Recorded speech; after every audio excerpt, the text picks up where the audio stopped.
Olá, sou o professor Ricardo Fabre, do Instituto Politécnico da UERJ em Nova Friburgo. Hoje veremos a segunda parte da nossa revisão aprofundada de linguagem C. Essa revisão também é útil para bolsas da Google, como a Google Summer of Code, onde você pode participar de um projeto prático para tudo isso não ficar sem sentido. Aqui na UERJ em Nova Friburgo já tivemos diversos alunos na Google Summer of Code. Alguns exemplos de projetos são o Scilab para computação numérica, o GeoGebra, videogames, o FFmpeg para processamento de vídeo, sistema operacional FreeBSD, aplicativo para mergulho, aplicativo para partitura, desde aplicativos também de astronomia até aplicativos de DJ. Procure saber mais na internet. Então, conforme eu disse na primeira parte, eu vou assumir que você já viu vetores, porém não necessariamente ponteiros. Conforme eu disse, é possível programar em C com abstrações mais detalhadas do hardware e sabendo realmente como funciona cada parte da linguagem. O que será dito aqui também é útil para aprender como funcionam outras linguagens, pois a implementação da maioria das linguagens é em C ou pode ser pensada como tal. Nessa revisão, entraremos um pouco mais a fundo no modelo da máquina, em especial o modelo da memória. E a gente vai iniciar fácil, mas vai avançar bastante rápido. Portanto, é possível assistir com muito pouco de conhecimento, mas preste atenção. Essa revisão é dividida em 3 partes. Na primeira parte, a gente viu uma revisão geral da linguagem e amadurecemos como o código é construído, focando no pré-processador. Comparando com videogames, você se sentiu como Mario numa caminhada tranquila. E a fase está completa. A verdadeira aventura começa na segunda parte, onde veremos uma abstração de memória RAM como um vetor de bytes. Iremos compreender melhor como funcionam ponteiros e como otimizar código. Em termos de videogames, você se sentirá muito mais recompensado por um conteúdo mais valioso. Esta fase é a mais importante da nossa revisão. Na parte 3, aprofundaremos o funcionamento de vetores, matrizes e ponteiros a funções, dentre outros conceitos.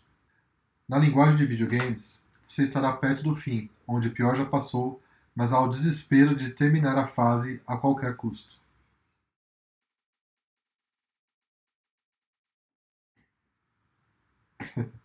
Conforme eu falei na outra revisão, nosso livro básico é esse livro do Kernighan e Ritchie. Para adentrar um pouco mais uma revisão no nível que a gente vai ver, você pode consultar esse livro. Também recomendo fortemente que se aprenda o ambiente Unix, tomando esse livro antigo como base e fazendo esse tutorial. Conforme eu disse na primeira parte, o que eu falar nessa revisão sobre hardware que não ficar claro, você encontra aqui. Agora, tem esse livro específico para essa parte da revisão que eu recomendo para a parte de processos, já que a gente vai falar um pouco de memória virtual e sobre a segmentação da memória. O outro livro clássico, bem parecido com o anterior, chama-se Advanced Programming in the Unix Environment.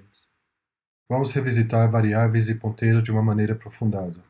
A linguagem C é pouco mais que um assembly portável, uma camada de abstração mínima e eficiente do hardware que deu certo. Para ter sucesso, a linguagem teve que extrair um denominador comum de cada hardware e, assim, nos fornece implicitamente um verdadeiro modelo prático de como o computador funciona. Análogo a uma máquina de Turing ou uma máquina de von Neumann, só que mais prático. Por isso, é importante compreender a linguagem C para compreender a própria computação e outras linguagens. Esse modelo de computador fornecido pela linguagem C pode ser abordado em diversos níveis de detalhe, dependendo da aplicação, desde específico e pouco portável, misturando assembly e detalhes do sistema operacional, até um funcionamento mais genérico do computador, onde a maioria dos detalhes ficam escondidos. Essa capacidade de transitar entre diferentes níveis de abstração de forma eficiente, aliada a uma simplicidade feliz, permitiu à linguagem seu sucesso, sendo encontrada hoje em todo tipo de computador, desde sistemas embarcados até os mais modernos supercomputadores.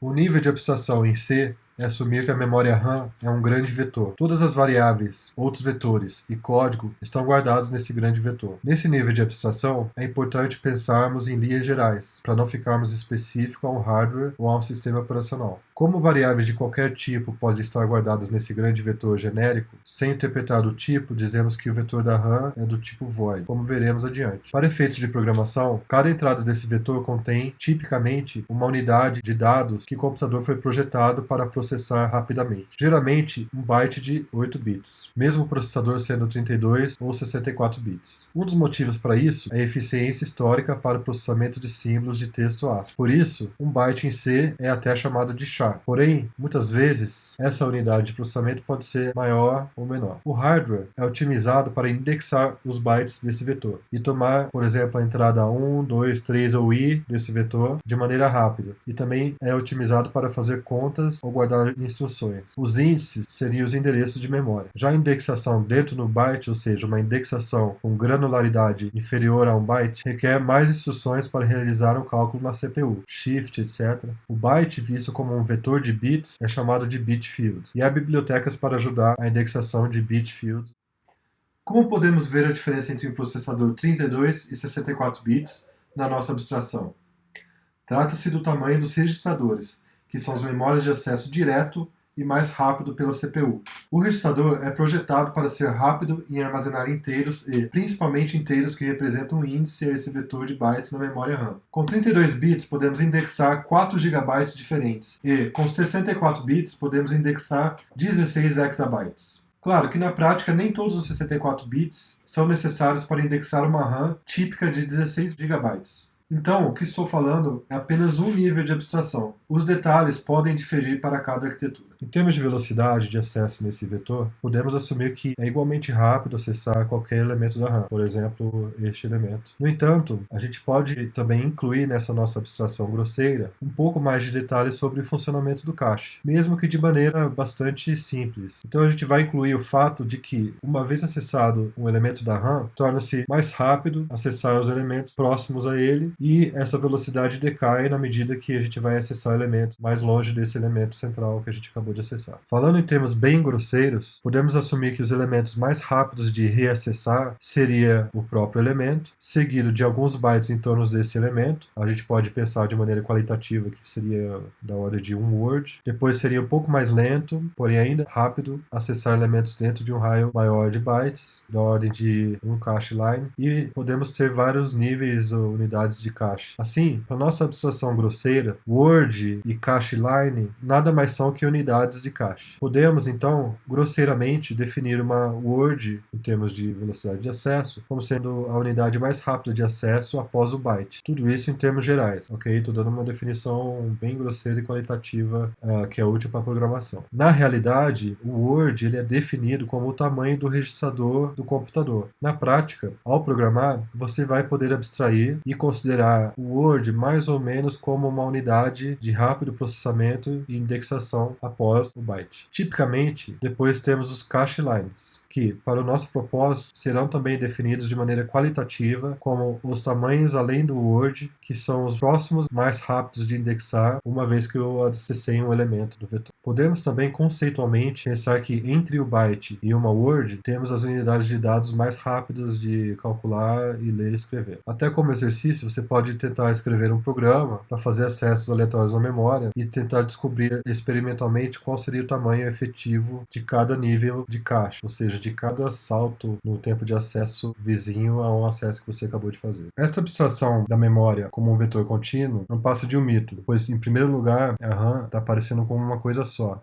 Na prática, ela é mapeada na memória física através da memória virtual de maneira não contínua, muitas vezes. Em segundo lugar, o programa pensa que a RAM é só dele. O vetor da RAM, na verdade, é segmentado e gerenciado por baixo do pano. Ele é segmentado dessa forma, onde a gente tem, por exemplo, endereços mais baixos do vetor, não é qualquer coisa que pode ser guardado. Muitas vezes é guardado essa parte de texto, que guarda o código do programa, as instruções do programa. Depois nós teremos dados inicializados, constantes guardados logo depois. Depois dados não inicializados, como array, alocado dessa forma, guardados aqui. E variáveis alocados como alloc são guardados nessa seção chamada heap. E aqui no meio, mais ou menos, a gente tem uma seção de shared memory, que é típico para armazenar dados que podem ser vistos por múltiplos processos. Esse segmento stack guardam variáveis que são criadas e destruídas à medida que você chama funções. Em endereços mais altos do vetor, o sistema tipicamente vai estar guardando argumentos de linha de comando, argv. Então, essa é a visão no caso do Linux. Além dessa segmentação que cada sistema operacional vai fazer do jeito que ele quer, e cada seção vai guardar um tipo de variável, né? Eu não posso guardar variáveis em qualquer lugar aqui desse vetor. Então, além do vetor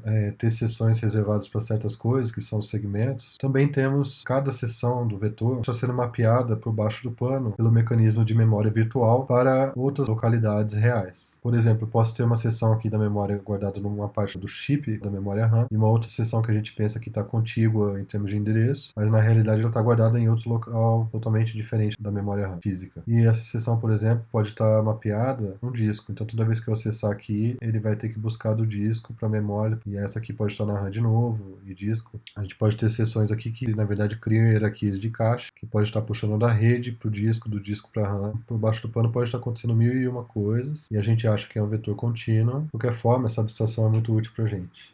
Vamos ver como variáveis são armazenadas nesse vetor. Então, o que seriam ponteiros ou variáveis? Então, ponteiros e variáveis nada mais são que um índice nesse vetor mítico, né? Nesse vetor abstrato que a gente está enxergando a memória do computador. Então, a variável ela é armazenada como uma coleção de bytes em algum lugar desse vetor. Então, a gente tem aqui duas variáveis, SHA, que é um inteiro pequeno. Geralmente, a gente pode imaginar que ele tem 8 bits, e um int grande. Tipicamente, então, se esse int aqui tem 8 bits, a gente está imaginando que ele vai ocupar um elementozinho desse nosso vetor da RAM. E o int, a gente pode imaginar que em algumas arquiteturas ele vai ter 32 bits. Então essas variáveis, né, eu estou armazenando o número 1, elas nada mais são que então uma posição de memória com uma coleção de bytes ali armazenada. Como exatamente o valor da variável é representado em termos de bits dentro do vetor RAM, foge à abstração que queremos da linguagem nessa revisão. Isso vai depender, na verdade, se a máquina é Little Endian ou Big Endian, ou até mesmo do compilador e outros fatores. Nos computadores de hoje, é claro que você sempre pode tentar rodar um pequeno programa de teste para saber qual é o caso da sua máquina, se você quiser fazer uma programação baixo nível que entre nos detalhes de representação. Nos computadores de hoje, o int seriam 32 bits até numa arquitetura de 64 bits.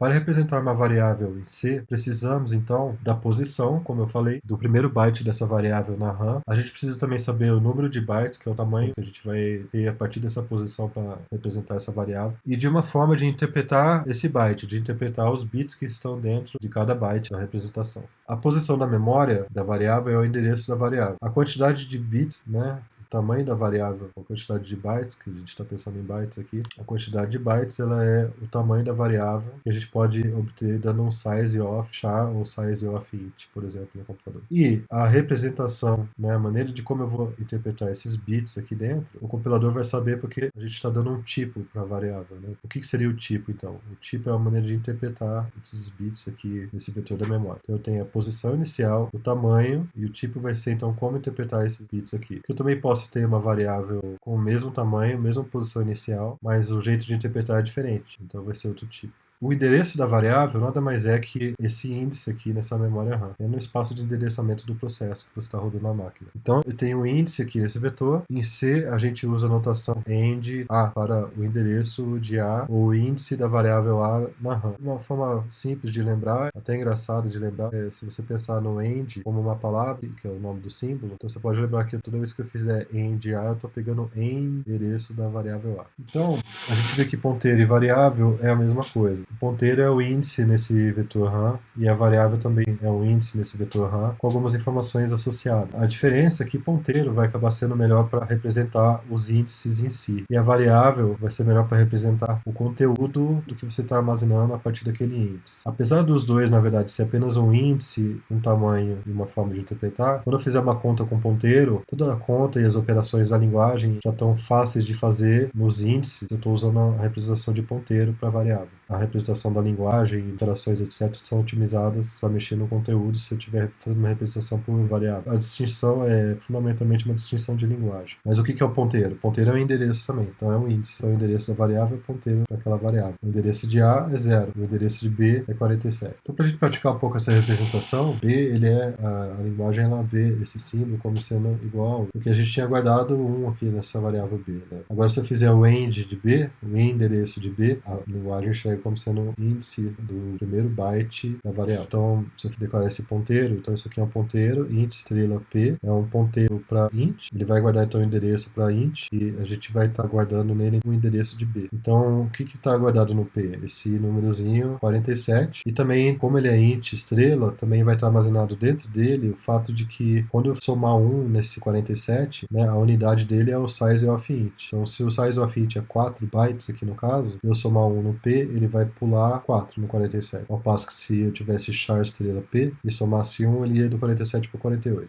Então, o tipo do ponteiro simplesmente dá o quanto que ele vai pular a hora que eu faço conta com ele. Agora, o ponteiro nada mais é que o índice, a operação, o tipo de operação ou a quantidade de incremento que eu dou que tem a ver com o tipo. Então, se eu fizer, por exemplo, o P está apontando para B, ou seja, o P é o endereço de B, então P está apontando para B. Ele é o endereço de B, que é 47, o endereço do primeiro byte. Então, P vai ser 47, e aí eu posso pegar o conteúdo do ponteiro fazendo isso, estrela P. Que ao contrário de eu fazer, por exemplo, end B pega o endereço de B, estrela P pega o conteúdo do P. Então, se eu tenho end B, pega o endereço de B, que é 47, e estrela P pega o conteúdo de P, que é 1. Então, você pode ver que essa expressão é a mesma que essa. Ou seja, eu consigo fazer tudo o que eu quero com a representação por variável ou com a representação por ponteiro, dá na mesma. Um é otimizado para mexer com o endereço, outro é otimizado para mexer com o conteúdo. O int estrela P, ele é uma variável do tipo int estrela, ele é uma variável que guarda o ponteiro para uma outra variável. E ele, por ser uma variável, ele também tem um índice, ou seja, está armazenado numa certa posição da memória, e tem o tamanho também. Então aqui eu coloquei 1, 2, 3, 4, 5, 6, 7, 8 bytes, porque como a gente já explicou, para eu guardar um índice na memória RAM, posso estar querendo usar 64 bits. Como eu falei,